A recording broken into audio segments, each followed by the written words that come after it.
Good morning, good afternoon to everyone. Welcome to our webinar, Ask the CISOs. We're going to be talking about IoT and OT cyber resilience. Sorry, just make a slight change here. Okay. And I'm pleased to have with me Aaron McEwen and Stephen Kramer. We'll be starting in just a few minutes. We'll just give people a few minutes to log in.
Okay, well, let's get going. Thank you everyone for joining us today. We're going to be talking about IoT and OT cybersecurity, and I'm very happy to have with us today two CISOs, Aaron McEwen from Vector, an energy company in New Zealand. He's the CISO there, and Stephen Kramer from Ports of Auckland. My name is Phil Neray, and I'm the VP of IoT and Industrial Cybersecurity for CyberX. Just to say a few words about our panelists today, Aaron, as I said, is the CISO at Vector. He's had a number of roles in security, including head of security engineering and architecture in past roles. And he has a bachelor's in information science from University of Newcastle and also certifications from AWS. Stephen is the CISO at Ports of Auckland. Before that, he was the CISO at Health Alliance and has had various roles, including having started in the Antarctic in the 90s as a doctorate in computer science from Colorado Technical University and is a CISSP and CCSP. Thanks, guys, for joining us today. We have some interesting questions that we'll be talking about, and the whole thing is to make this informal and conversation. We have no PowerPoint slides except for a few that I'm showing you now. And for those of you in the audience, I encourage you to ask questions through the chat window. We are recording this, and we will be posting the recording very shortly after the webinar ends, along with a transcript. So we've got a bunch of different questions here. And let me start with this one. How do you bridge the gap between OT and IT? We see for many years, the two groups were quite separate, and with the convergence of OT and IT and the need for stronger security, we're having more conversations between the two groups, and they need to work together more. So, Stephen, why don't you start with letting us know what are your thoughts on this topic, please? Sure, absolutely. Thank you, Phil. Before I proceed, I should make one slight correction on my credentials. I'm still working on that doctorate. I'm about halfway through it. So I have a master's degree in computer information systems. And I'm working on a doctorate in cybersecurity and assurance. So just to... Sorry about that, Stephen. I did see that in there, and I thought, oh, I'll just skip over that part, but thank you for correcting me. Oh, I just thought for our audience I should clarify it. Not a problem. So anyway, Okay. onto the question in itself. So so the gap is, I think it'll be interesting because I think Aaron will come from a little bit different aspect on this. But for Ports of Auckland, I'll speak about Ports of Auckland firstly. For Ports of Auckland, who are really just on the cusp of adopting automation and making operational technology a real a discussion of convergence. It's kind of picking up the conversation with the OT folks in terms of how that convergence technology sort of connects and unfolds from ground zero. And so we know traditionally that the skill sets and the mindsets and even the way that the operational technology is managed on the OT side is significantly different than that on the IT side. On the IT side, things move fairly quickly. Things are pushed out, 80-20 rule, largely operational. We'll fix the rest of it as we go, but we need to get it out there and start making it productive, gain those efficiencies, start making money off of it and all of those types of business pressures. But on the OT side, the demands of the infrastructure are quite specific, and they don't have, the tolerances are very low for information that's not flowing properly to the right place at the right time. And so it creates a real divergence in mentalities. And so when it comes to cybersecurity, we like to talk about on the OT side, the only thing that the OT people are really concerned about on a day-to-day basis is availability. They need the ones and zeros and the information and the signals to be flowing to the equipment so that it can do its thing, and it has to happen in near real time. On the IT side, it's more about the confidentiality and the integrity of the information. We don't want our information shared. We don't want our information, we need our information to be accurate when we're doing finances and that sort of a thing. And so it's not that these principles don't apply on either side, but they start from different ends of the spectrum, and that does create that gap. And so the approach from a cybersecurity side, which traditionally has its roots in CIT, needs to take a different perspective, and it needs to address those people on the OT side with that learned perspective to try to bring them along on a journey that in many regards, CISOs themselves are just getting their heads around. Well, thank you. Aaron, what are your thoughts? Yeah, I don't really see the gap in that sort of way, I suppose, mainly from the perspective of, I'm coming from, sort of a heavily cloud-focused experience of late, and I sort of see this as the same sort of gap between infrastructure and cloud that I've experienced over the last 6 or so years. And really, when I thought about that and I thought about this question, I really think about risk and really the cloud sort of adage, which is the one of shared responsibility. And realistically, it's a shared responsibility between OT and IT, and that's how we tend to approach things. What that really means is that between the OT and IT teams, they share the responsibility of the risk, the management of the risk, and the implementation of the mitigations for those risks. And so those teams really have to work together to actually address those sort of shared responsibilities. And the way I see that is that, for example, at Vector, we have cybersecurity, architecture, and data teams. Those teams work very, very closely with our business units, and those business units are the units that operate the OT platforms.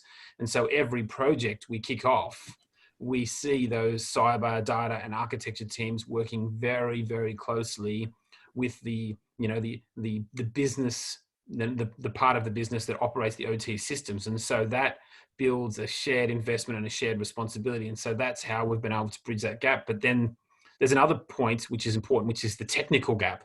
And I suppose what I mean there is the view of operating two independent platforms, and where we've been able to bridge that technical gap is have a unified security operations center where we're able to take feeds from both our OT and IT platforms, add some sort of threat intelligence, and then have that as that unified view for the entire business. So that's how we've sort of thought about it and how I'm thinking about it myself personally. So that makes a lot of sense. Now, what did you have to do in your security operations center to get your analysts to understand what a PLC is or what a PLC stop command looks like and how that's different than what they might be used to? Yeah, well, I guess that's really down to that entire sort of cooperation and handover process. But most importantly, it's really about them not necessarily understanding what a PLC should do, but what a PLC shouldn't be doing is probably more the important thing that they should be understanding. You know, and anomaly detection platforms form a very, very important part of our entire security operations center capability. So, you know, it's really about developing run books and having those security operations analysts knowing what to do when certain things happen inside the environment. And so without having run books and regular processes and all those sorts of things, we wouldn't be able to operate the way we are. But those run books can't just be created by IT security operations people. They need to be created in consultation with the business during the project lifecycle before things are handed over. Got it. Stephen, what are your thoughts on that part of things? Here we're talking more about getting IT security people to understand not just what you were talking about before, you know, about safety and availability being more important on the OT side, but more about, you know, you can't patch these systems every day. You can't reboot them every day. It's a different world. How have you addressed that part of things? Yeah, definitely. And I think, and that kind of correlates with what I was saying, and I think to Aaron's point as well. Vector has probably been running OT systems as part of its core business for an awful long time, where for Ports of Auckland, this is really relatively something new. And so, which is why I laid the initial groundwork that I did. But we're ending up in the same place. And so when we talk about unified security, we have a cybersecurity operations center that cuts across the entire organization. And we incorporate all of the tools that are necessary to monitor and detect and to prevent all those things that are happening across the enterprise. But, you know, that's not to say that there aren't differences. And when it comes to some of those differences, there's some educational pieces that need to happen in terms of, for example, we're at the stage in our maturity where during an incident, we're not going to get the same reaction from the OT side. We're not going to have the same understanding from the personnel who are involved as you would get from a traditional incident response from a corporate IT incident response. However, this still needs to happen. And so you have to have ways that you work through that. And I think this is what Aaron was alluding to. And you've got to have run books and playbooks that in this example of an incident, help guide you through all the conversations, the people and the steps and the things that you need to do to capture what's going on in that incident all the way through the stack and make some sense out of it and be able to respond. And that's a real education process, especially for the people on the OT side. They're not dummies, they get it. But convincing them that this actually needs to happen is probably the real conversation. So how do you do that? Do you use FUD? What do you do? Because it relates to our next question, which is, you know, how do you educate them about security? How do you tell them, you know, dual homing your desktop to go into the OT network and the IT network at the same time isn't a good idea, or buying a router at the local electronics store and plugging it in isn't a good idea? How do you handle that part? Well, there's a couple of techniques. One is do it before they figure it out. The other one is never waste a good crisis. But once you get past those two and you make as much ground as you can, yeah, the real issue is that. And I think it goes back to something Aaron said, and it's getting the if you want to call it that side of the business, or getting those folks to appreciate what it is that you're actually trying to achieve and that you're trying to protect that investment, that the risks are genuine, that they do happen, which is what I mean when I refer to never waste a good crisis. And that if we don't do anything, then, you know, the worst case scenario is going to happen. And I think reasonable people will accept reasonable arguments. So I believe that if you present it the right way and work at it and have a couple of incidents and a few other things to help you along, then I think it starts coming together. It doesn't hurt to have the executive understanding it as well. Let's put it that way. But that's Sure. another question. Yeah. Well, actually, it brings up another point, but about top down versus bottoms up. But let's go to Aaron for a second. What are your thoughts on this question? How do you So educate OT people, raise awareness? I think there's a couple of ways, and the first one is sort of what Stephen was talking about.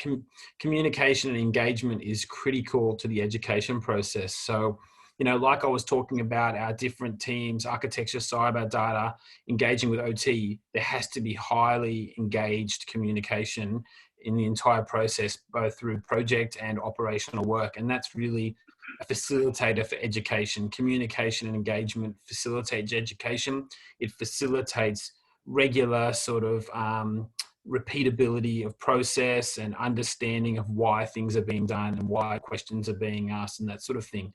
That leads on to my next point, and something we do at Vector a lot is internal and external security risk reviews as part of project activities or operationally. And those risk reviews are executed against internal or external standards.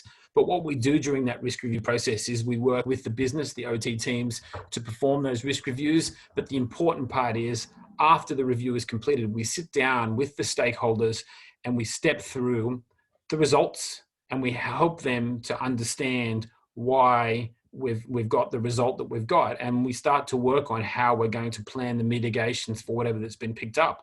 And that's another way we can educate different parts of the business, OT, for example, about the risks that are being introduced. And I guess two other things is, I always say, if we have formal training or informal training going on, whatever topic it is, security, and we try and get as many people to that training as possible, because you can always learn something. And then the last thing is, it's really important for both IT and OT to participate in community forums and sessions and different interest groups and all those sorts of things, because you always learn something from your peers or your colleagues or from other people inside our industry. And that's really good and important for the education process as well. It's great. Well, let's talk about this bottoms up versus tops down, or it's probably not an either or, but how did you get your peers on the management team to understand what you were trying to do in shoring up security on the OT side, to get them to go along with it, to get them to tell their teams that they should be cooperating with your teams? What did you find worked in that area of things, Aaron? I think it's about communication of risk. So I'm big into the idea of taking emerging risks, threat, vulnerability information from our partners, and then passing that to my colleagues or passing that to the executive team, the board, etc., and then translating those risks, vulnerabilities, and threat information to scenarios that could affect Vector. Or I'm really into the idea of taking information that we get from some of these special interest groups and looking at it and saying, okay, this has happened inside this organization. Now, how can we protect ourselves or mitigate against that same scenario? Because that really allows people to think about these things in a certain context and gives them some relatability, I suppose. So if you make these things relatable about to their job or to their part of the business, it really helps send that message a lot faster and sends that message in a lot clearer manner. Got it. Stephen, what are your thoughts? I had a little bit of a unique opportunity coming into Ports of Auckland. Not completely unique, but probably some manufacturing organizations, logistical organizations would come across this. But operational technology at Ports of Auckland was largely air-gapped when I first got there, with some exceptions. And it's quite legacy. But what Ports is doing is they're automating the port. And we're about 90% of our way through the first phase of that automation. And therefore we had an opportunity to sit down and actually think through what we wanted the architecture to look like and get people on board and start discussing how that was actually going to map out. So on the technology side, I think we fared fairly well, and it wouldn't be usual, and I think Aaron could agree with this, it wouldn't be usual to be able to go in and be able to just kind of set up your boundaries and your OT architecture from scratch. But that's really the opportunity that we had. But having said that, then I revert back to some of the things I said earlier, where there's a steep training curve to bring people on board. So the technology piece kind of happened. It was an easier conversation because we could integrate it with the project. Bringing the organization on board took a lot of discussions with the executive team to get them across the line to really understand these differences that needed to be bridged. And they're intelligent people, and once they got it, once they understood all of the risks, and we've talked about many of them, then they started to recognize that the project itself wasn't merely a technology project, but it was a change to the culture that ran really deep, and that things needed to happen, and those things are happening now. And so we're coming up on the top side of that. But yeah, it's been a real journey. But definitely getting them to understand the risks of bridging those gaps, especially in the case of ports where you're bringing this new thing together, is critical. But really, the principle plays out for Aaron and everybody else as well. It's just, it had to happen really, really quickly at Ports of Auckland. Well, it sounds like you also had a business-led initiative to automate and build, I guess you would call it a smart port, to get more revenue, more efficiency out of the port. So there was a business driver to add this automation, and the team was, had the foresight to get you involved from the beginning and make it part of making sure there was security to secure this new technology, right? Yeah, that's right. I mean, long when the project was still nascent and just a few people down in a corner office in the basement of the building, the executive team made the decision to go out and do things correctly and bring a security professional into the organization to help them sort that out. And I don't want to get ahead of ourselves, but they have big plans that go well beyond the automation when we start looking at supply chain. And we start looking at cloud, and we start looking at edge, and we start looking at IoT and all of those things that I think are probably going to come up at some point in the discussion here.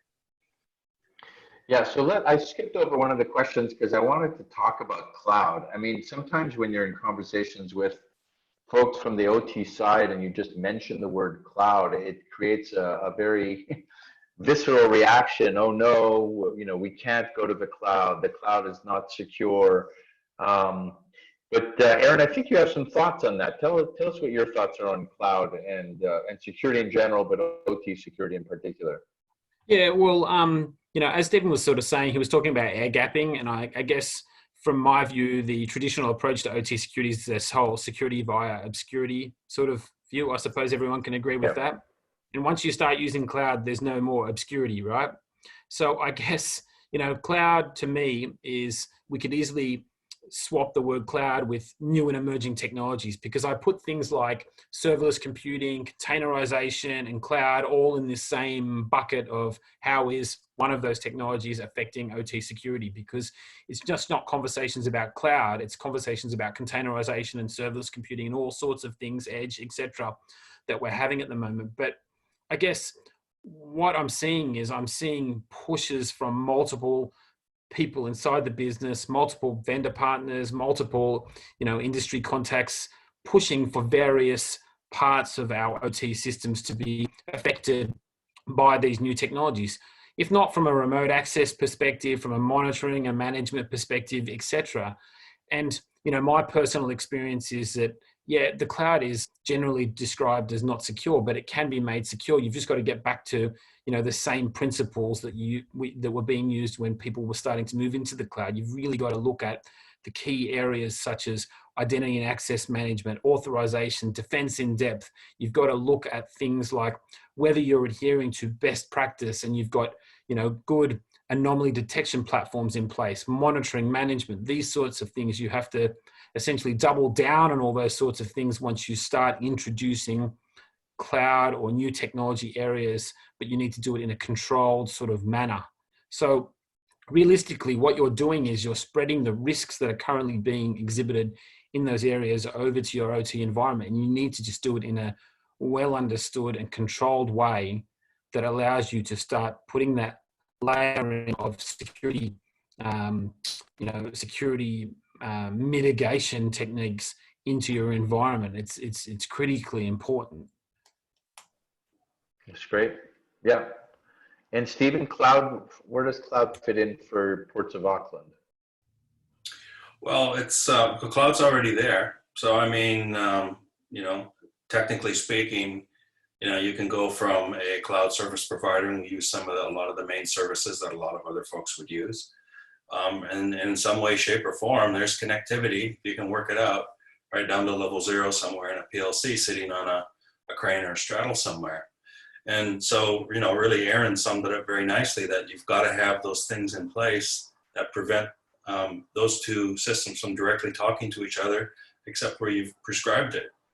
And that has to be tightly controlled. And so there's a whole set of things that need to be architected into the system, and behaviors and ways of operating that need to be developed so that you can do that.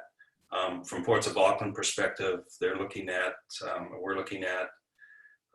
Industry 4.0 type technologies to incorporate into a supply chain 4.0 approach. We have inland ports, downstream, upstream customers, and you know, we want to tap into that and understand those behaviors and those things that those people are doing, and that's going to drive a technology convergence and development that's going to start, you know, using IoT and edge computing and a lot of the technologies that Aaron was mentioning. You're gonna have microsystems and Kubernetes and all of those types of things that are already out there. It isn't all perfectly glued together and everybody hasn't figured it out, but we've got to be ready for it. So we're starting to make the bed for that and thinking about that and what that means, because it is coming. And we're going to be a part of it, and we see that there's a lot of value in doing that. So yeah, so that might be a good starter. That makes sense. And how about cloud as a security platform? This concept that you may have heard of called XDR, where you're gathering information from many different sources of telemetry, the network layer, the endpoint layer, your firewalls, putting them in some big data lake in the cloud and applying analytics to it as a more effective way to correlate across different attacks and identify the source of attacks and quickly mitigate attacks. Aaron, what are your thoughts on cloud for security specifically as a way to do a better job with security? Ultimately, what the cloud brings to that type of scenario is it brings scalability, stability, and those sorts of infrastructure style things to that scenario. But what it also brings is the ability to interconnect through APIs, all of these discrete security platforms that you described, some OT platforms, endpoint, server, threat intelligence, etc. And I, for one, think those systems are incredibly important to comprehensively see all the indicators of compromise that are affecting the organization or could possibly affect the organization. So as far as we're concerned, we've spent the last 2 or so years building this unified security operations capability that does take all of those sources and feeds from different points of our business, and then that information is then enhanced with external threat intelligence information and put into a data lake so that we can start building anomaly detection platforms. Because what is really important is having that universal visibility, but also that defense mechanism so that we can see a threat as it comes into our environment or as it tries to exit the environment. So I think the types of systems that you're talking about and the ones that most of our security partners are working on are incredibly important. And I, for one, am quite excited about those types of technologies, especially when it comes to OT and IT working more closely together. That's very cool. Yeah, I'm with you there, especially because we know that attacks often start in IT and move to OT. Sometimes it goes the other way, especially with internet connected devices. Yeah, it makes a lot of sense. So let's move on to talking about how your organizations are addressing the current situation with fewer people perhaps available to go into your facilities. What are you doing to keep, in your case, let's start with you, Stephen. What are you doing to keep the port running in the current situation, please? Absolutely. So just kind of walk through very briefly sort of what happened when we went to level 4, the highest isolation level in New Zealand, about 6 weeks ago. A couple of weeks prior to that, there was quite a bit of planning that went on and involved the emergency planning team, each of the business units putting together plans on who needed to be at the port, and how we were going to operate for those people that either needed to be at the port or were working from home. So obviously a lot of people were pushed out to home. I think that's pretty universal for all of us, but some people needed to stay on the port. And so things had to be put in place to make sure that the operation could continue. People that traditionally did work together needed to be separated, but you still had to have certain teams that were cohesive. So you needed to have the right gear and the right processes that protected those workers, but also allowed the operations to continue on. Some examples are we no longer, and I still think to this day, we still are not allowing crews that are coming in on the ships to disembark. People are not sharing things back and forth physically. If there's has to be any physical interchange, it's very narrow. It might be one person and they're wearing protective gear and all of that. And then on the other end, when you even come into the port itself, you have to have a need to be there. And once you're there, you're going to be screened. So if you want to go in and you have a need to be there, if you're a knowledge worker, for example, you're going to get some sort of a once-over, temperature check, questions asked and answered, and all that type of thing. And then you have to maintain your social distancing. So from a cybersecurity perspective, what that means is most of the security teams are working at home, and it's usually not a problem for most of the technology workers. Obviously, there are certain people that have to be on site to do hardware stuff. That's traditionally not a role for a security team. Traditionally, depending on how you're broken out. But in this case, our information security team plus the cybersecurity operations center were able to complete their tasks remotely. Thanks to a lot of the great tools which are coming along and being developed. You mentioned XDR earlier, but there's already a lot of convergence that's happening in threat intelligence tools to tell us what's going on. And it's just a matter of getting those feeds set up and then having the right people sitting in front of that pane of glass, able and willing to do the analysis. And so we had gotten ahead of most of that. A lot of our infrastructure was in place before COVID, thankfully, and run up to this go live of automation that I mentioned earlier. And so it hasn't, as far as I can see, impacted us, except it doesn't allow us to do our physical inspections. And so, there's quite a bit of ground out there on the port. We won't try to compare notes with Aaron because they're running all over the North Island, but there's still a need to go out there and make sure that things are secure. And so from a physical security side, it's probably made it a little bit more difficult. But on the other hand, the number of people running through the ports is greatly reduced, so maybe that offsets some of that risk. And has there been an observation that if, just in terms of running the port, keeping the security part to the side, this work that you've been doing with with the rest of your colleagues in introducing more automation and maybe autonomous cranes? I mean, are you that far along with autonomous cranes or autonomous vehicles that you're actually in a good way with respect to having fewer people available? Yeah, that's a good point. I think we're probably not getting those benefits yet, but because we're on the cusp of this going live with automation, we certainly, it really puts it in front of you where you can really see, you can realize the benefits. Everybody can really see that if we were automated fully, to where we want to be, let's say by the end of the year, before the end of the year, that probably would have a dramatic difference on how we would have prepared for COVID. Yeah, that's a good point. It's interesting. We're not quite there yet. Okay. Aaron, tell us about, so you're one of the, Vector are one of the top energy utilities in New Zealand. So I'm sure I know a lot of people are relying on Vector keeping going. Tell us what your organization is doing, please. Yeah, the story is very similar to Stephen, that, prior to level 4, we had a lot of planning going on. And one thing I can say is that during level 4 and level 3, we had extreme sort of lockdown protocols in place across the organization, and no more so than in the control room type setting, where we took the task of establishing 3 fully isolated and dedicated control rooms for our control room operators and the ancillary services. Those 3 control rooms were then set up in such a way that there were 3 separate sort of groups of people that were not able to interact with each other. So essentially, you were talking about sort of triple redundancy. And that was incredibly important because as an essential service, we had to keep that service running no matter what.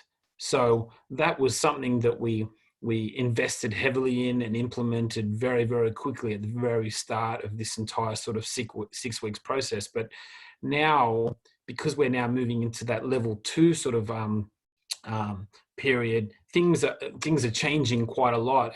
We've got less control over people's lives, I suppose, because the government is relaxing a lot of the controls themselves. And so now our focus is turned to contact tracing, because as we have our staff and partners going out to, do their day-to-day work, we've really now focused heavily in the last few weeks on contact tracing and processes and technologies for contact tracing. But then that's now introduced all sorts of, concerns, including technology, process, cyber, and even privacy, to ensure that we meet all of those requirements while still being able to operate in a secure and safe manner.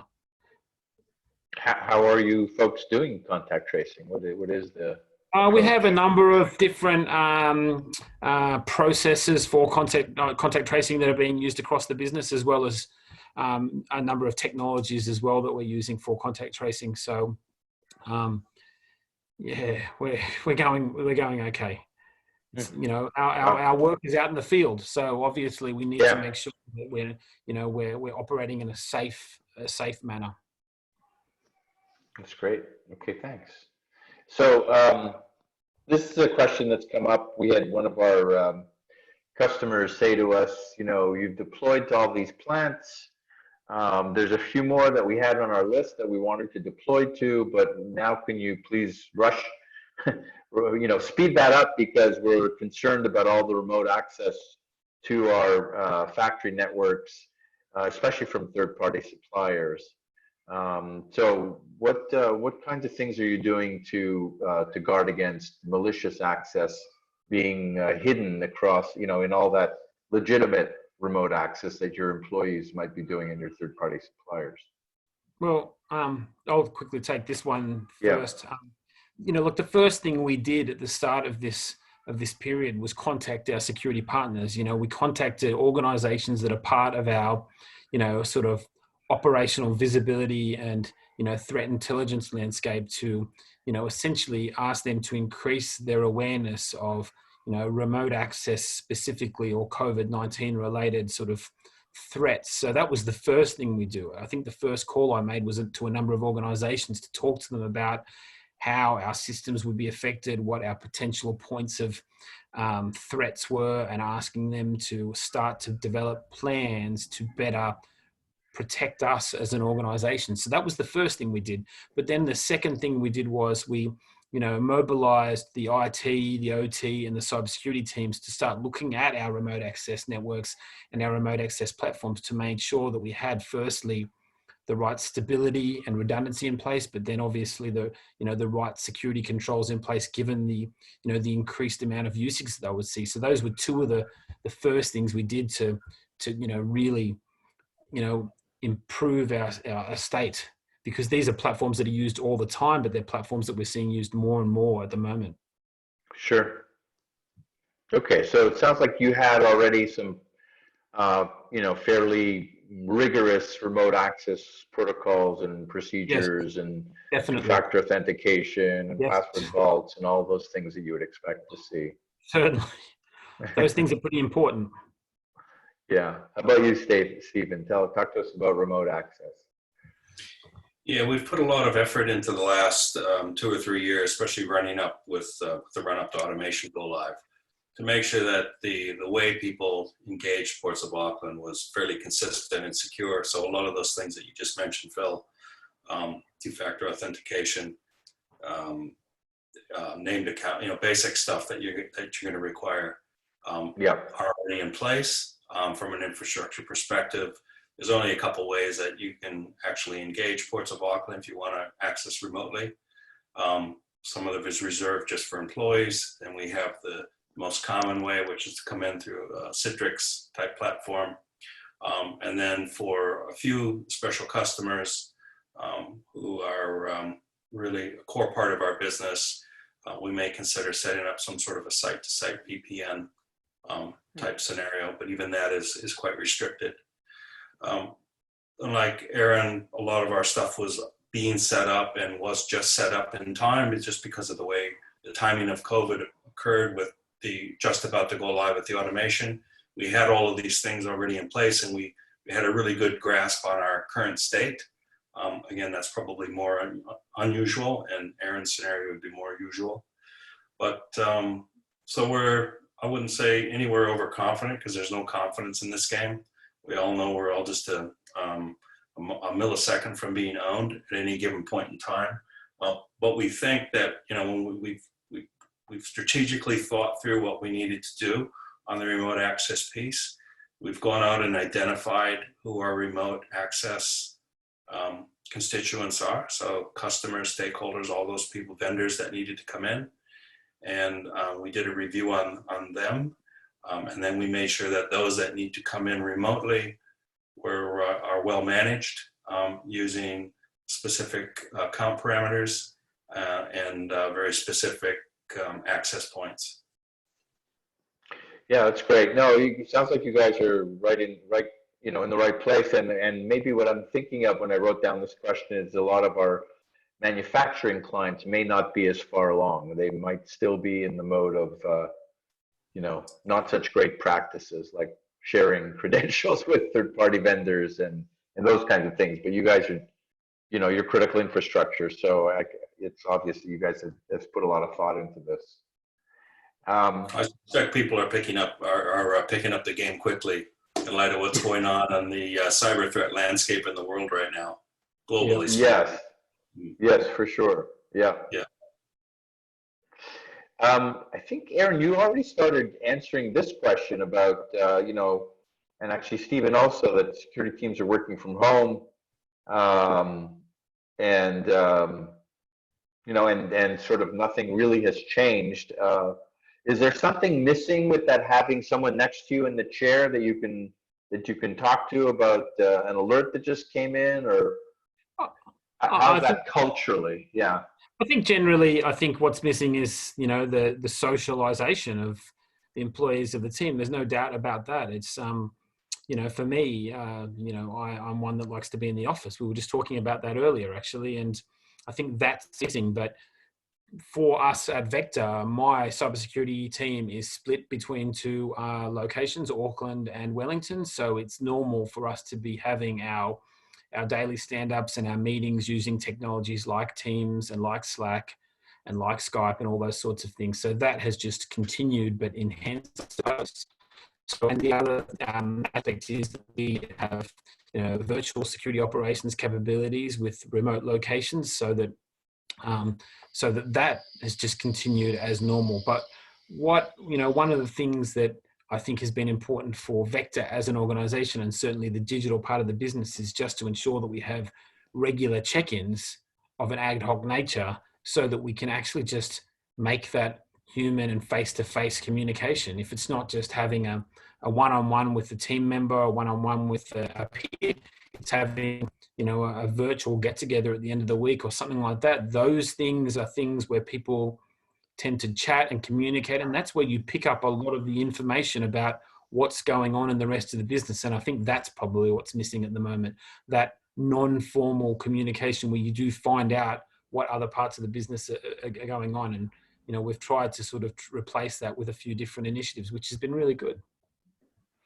That's a really good point. Yeah, you're missing that sort of conversation you might have waiting in line to pick up your food at lunch with someone from another part of the business. Yeah, exactly. Yeah, Stephen, tell us about this part of it, the social aspects of everyone working from home. Yeah, I mean, the social aspects it's limited in a way, but it's created opportunities in another way. So I think, for example, we meet quite frequently with the security operations team. I'm not necessarily at all the meetings, but I try to be there. But what I've noticed is that I think people are a bit more focused on what the issues are. We're perhaps a bit less distracted by some of those things that can take place at the office that do impact our ability to be effective. We've taken opportunities to do more training, to deepen our run books, to look at, take a more strategic approach about where we need to land maybe in the next 6 months, 8 years, so far down the track, and kind of incorporate that into our learnings and our training. And so I think in many ways it's been really beneficial.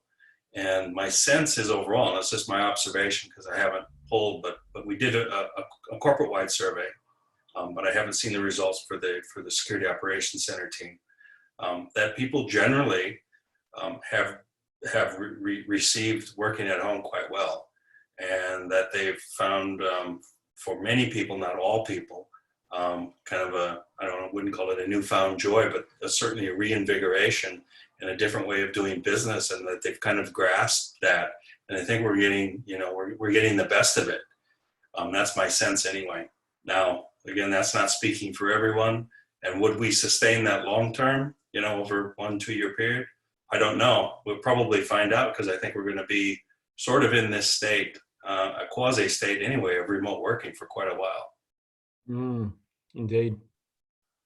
Yeah, I mean, there's definitely a thought has occurred to me that in that way, the world has permanently changed. I don't think it'll be like it is today, at least for me in Massachusetts, where, I've been in quarantine for almost 2 months now. So hopefully it won't be like that. But I do think there will be a lot more working from home, a lot less social interaction. And it'll just be part of a new way that the world goes forward. Yeah, probably a different type of social interaction, isn't it? You're still interacting socially, but it's how you do it. Yeah. What about in terms of prioritization? A lot of organizations in general have put projects on hold. So I would imagine that security projects have been put on hold. And not just, so this question should really be, how are you prioritizing security projects in general? Which types of projects are continuing to get the focus from your teams, and which have just sort of been maybe pushed aside a little bit and postponed? Aaron, tell us about that, please. Yeah, it's true that at the start of this period, a significant amount of projects were affected due to resource allocation onto our immediate sort of COVID-19 response. And that's across architecture, cyber, data, etc., addressing those things that I talked about earlier, shoring up remote access platforms, VPN, anomaly detection, multi-factor authentication platforms. But as we came out of that initial period, projects have probably, if not ramped up, been, refocused. We've done a significant amount of modeling in regards to our project capabilities, our deliverables. But what I can say is that, many of our OT related security projects are accelerated as a result of this of COVID-19. Not they haven't decelerated, and the reason is because we really translate these things to risk. If we see the risk has heightened because of a certain situation occurring, like it has, we then need to prioritize mitigations for that risk. If that's security related to building out OT detection capabilities at one of our bottling plants, or if that is the new connectivity for some sort of digital enabled system, that's where we're able to put the people. But I know my teams are all, completely engaged now on, cyber projects, and many of them are related to OT security, which is really good. And it's important to see, because it means the business is investing in the areas which will best protect it. Very interesting. Stephen, what about you? Sorry, say that again, Aaron? Keeping us very busy. Yeah, okay. Stephen, go ahead. Yeah, indeed. I don't really see it slowing down any. Very similar to what Aaron was saying, for anything that sort of needed to be propped up or stabilized or needed to get done that could help with the act of forcing the organization to work remotely, those things did take precedence. And so, if we had something shovel ready sitting there, we kind of went with it. And there's going to be some initiatives that are going to come from a longer term view of the pandemic and the need to work at home, with our strategy that's going to be coming out. But we're also about in that transition phase I talked about earlier, where we were about to go live, and a lot of the projects were sort of winding down for the automation itself, and that did pay a lot of dividends into the CIT area as well. And so we're sort of transitioning now into building up our risk and assurance aspects. It's never been as strong probably as what Aaron was referring to at Vector. It sounds like they're a bit further along on us. So we're starting to look at those things, and those things need to happen, and we're not losing any ground on it.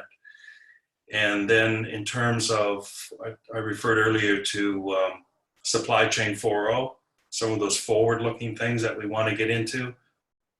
The ICT team is definitely burning a lot of energy right now, getting themselves sort of retooled, if you will, into a team that, it needs to maintain the current state and the automation pieces and the IoT, but then also that forward-leaning supply chain 4.0 type stuff, where we're going to start leveraging IoT, the cloud, AI, and where data and information is going to be king. And so we need to start looking at that, and we're at a sort of a grassroots planning stage from a cybersecurity perspective to start getting those thinkings, those thoughts in place, those things in place. What is it that we need to meet that forward-leaning demand that's going to be coming? And so that's keeping us very, very busy.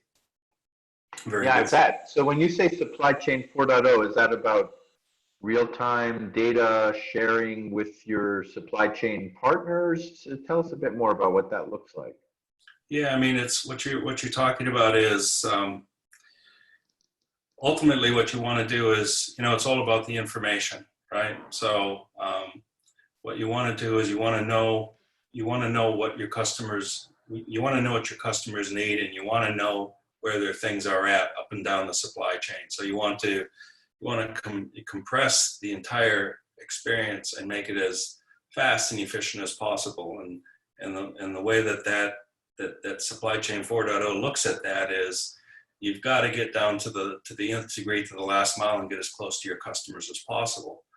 And that means knowing where everything is at in real time or near real time. And the only way you can do that was a lot of sensors, IoT, pushing things out to the edge and getting information, from all of those different places, which are scattered across the globe when you're thinking about supply chain. Mm-hmm. If you want to do real-time reordering, and you want your customers to be happy, the people that are going to survive are the people that are going to be able to create value, find opportunities, and all of that information that's flowing back and forth, while making sure that today the stuff is flowing back and forth smoothly and efficiently, but also looking ahead and thinking, what advantage can they find as a business? What advantage can an organization find is going to put them ahead of the next person who's really trying to do the same thing? And so that information becomes king, because that's where the jewels are, and that's where the money is. It's whatever you can glean out of that information. And of course, that's a whole nother hour or two long, episode, that you could do on a webinar. But we're looking at that sort of thing, and we need to start prepping ourselves from a cybersecurity perspective to be able to absorb that. Very interesting. So you brought up the topic of IoT. I'm just curious, Aaron, when we say IoT, what does that mean for your business? I guess I think of IoT in two ways. There's all of the internet-enabled endpoints that we run through the IT part of the business, I suppose, and that's the more sort of traditional way I would think about IoT. But then the way I'm really thinking about IoT is, again, this IT-OT, bridge and the digitization of many of our corporate and OT platforms. And what I mean by digitization is the connection and enablement of, of being able to get data in and out of those systems. That's what I really think about. And that's where I think about things like, how are we going to handle the many producers and consumers of that information, the access, the authorization, the identity management, how are we going to handle the APIs, these sorts of things. That's what I really think about, because the endpoints could be anything. It's really about how we authorize those endpoints and deliver that information to those endpoints that I'm really concerned about right now. Got it. And what are some examples of those endpoints, just so we can visualize what you're Yeah, look, anything as simple as an outage site, for example, that is available to our customers, and then getting real-time data from our systems onto that outage site so that our customers can see where outages are going on. That's a really good example. Or hooking into a GIS platform so that we can then include some of that GIS information. These sorts of things are examples of how that connectivity is really starting to, exhibit itself inside our organization. Yeah, Those sorts of things. Very interesting. It's down to, for example, if our work crews need to go out to a site, we need to be able to give them more and more information about the job they need to do, where the site is, any access requirements, all those sorts of things. So, it's really about those producers and consumers of that information and how we're going to securely get it to the endpoints that we need to. That's great. Thanks. Okay. We're getting close to the top. I have not been looking at the questions coming in. I don't know if we've been getting some. Let me take a look here. On the Q&A, we have nothing. And I guess on the chat, we don't have anything either. Okay. I kind of skipped over, I kind of skipped over the question on presenting risk to the board, because Aaron, you were already starting to get into it. You were talking about, explaining what had happened to other organizations so you can make it real to executives. Anything else you want to talk about with respect to, communicating risk to the board? I guess the only other thing is that you really need to be clear and consistent. And one of the things that I've learned over time is, the consumers of this information are not technical cybersecurity specialists. So you really need to remove all shorthand or jargon from these documents and really think about how you communicate the risk and how that risk is going to affect the business's ability to operate. And the other thing is, I suppose, that reports need to be regular, and as I said before, very consistent, so that you can see trend, and that's very important. I'm sorry, can you repeat what you just said there? So we talk about, reports being clear and consistent, free from sort of technical jargon, but they need to be, regular and, really showing trends. Because the first question you'll be asked is, if you had 1.5 million events in your security platform this month, how many did you have last month? Is it more or less, and why? So you need to talk about trends and how they're affecting the risks, right? Got it. Yeah, Stephen, what are your thoughts on presenting OT risk to the board? Definitely, Aaron's spot on in terms of needing to keep the message simple. These people are no fools, but they're not technical either. And so you're not going to get one past them in terms of actually highlighting the risks. Once you start talking about risks, they're going to dig into that and get to the nub of it and figure out contextually what it actually means in terms of risk to the business, not to the technology. So from that perspective, it's very key that you're talking about business risk with the board.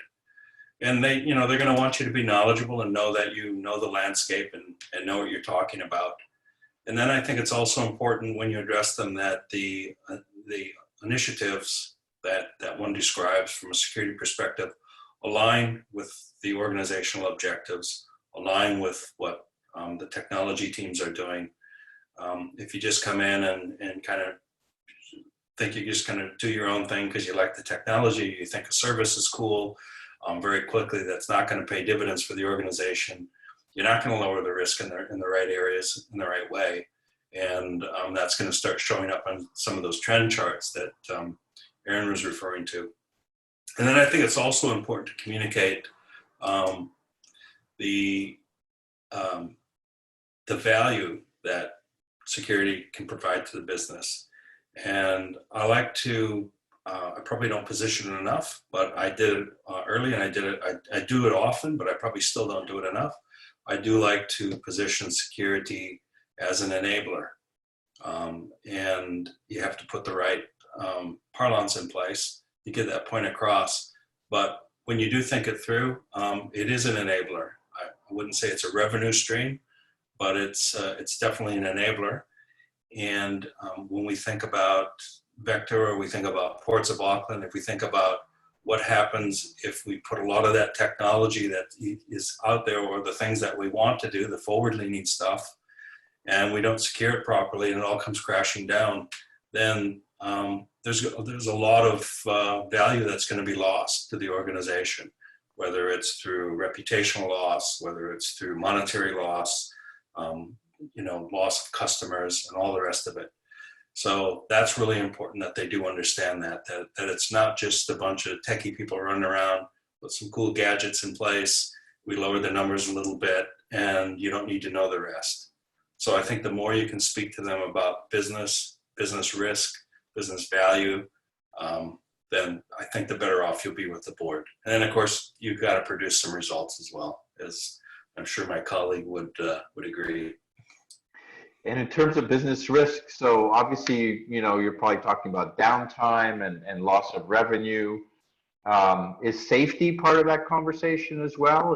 Is that part of your risk conversation? Definitely.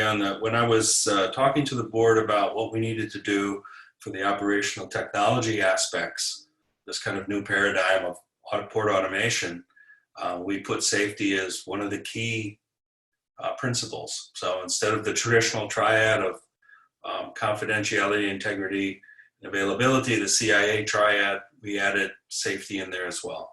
So that was front and center. And in fact, I described to the board some of the challenges that they had at the Shinkansen train system. Probably didn't say the city's name right, but it doesn't matter. You can look it up. It's the first bullet train in the world. The Japanese created it. And they were having a lot of problems with the braking system. Under an emergency, how do you stop the train safely without killing everybody? So there's a way that you do that when you're traveling at 300 kilometers an hour. And once they got that figured out, that was kind of one of their last big hurdles that they needed to get over to make a safe system. And they've never had a fatality on that system, in the 40, 50 years that it's been running, however long it's been running. But it's the brakes, who knew? You'd think, well, why is that important? We want to go fast. What the hell do we want to talk about the brakes for, right? But, they needed to get the brakes right. And that was an enabler for them to go fast because they could go fast confidently. So it enabled them to finally do what they wanted to do, was create a really fast train and do it in a safe manner. It's a great analogy for how security enables the business, for sure. Aaron, any parting shots on comments on communicating with the board, where safety fits into the conversation when you're talking to the board? I completely concur with Stephen. Safety is of critical importance, and that's just not across the physical aspects of safety. We even in the cybersecurity and the delivery of risk and audit information to the board, we have to take into account safety aspects and some of the implications of our decisions on the ability to keep our partners, our customers, and our staff safe. So I completely agree with what Stephen was talking about then. It's great. I want to thank you both for a really great conversation we've had today. For the audience, here's where you can get some more information in terms of OT security, how to accelerate network segmentation, great Gartner report on something they call cyber physical systems, CPS risk, and how that changes the role of the CISO. Actually, many of the comments you both made just now about safety are echoed in that report. Also, some upcoming webinars that we're doing if you're interested. One of them with SANS, which is, of course, the security organization, about a new framework that MITRE has developed for describing adversarial tactics. specifically in the context of ICS. It's pretty interesting. Again, I want to thank my guests, Stephen and Aaron, for your time tonight and your thoughts. I want to thank the audience for hanging in there with us, and have a great rest of your day. Take care. Thank you. Thanks, Phil.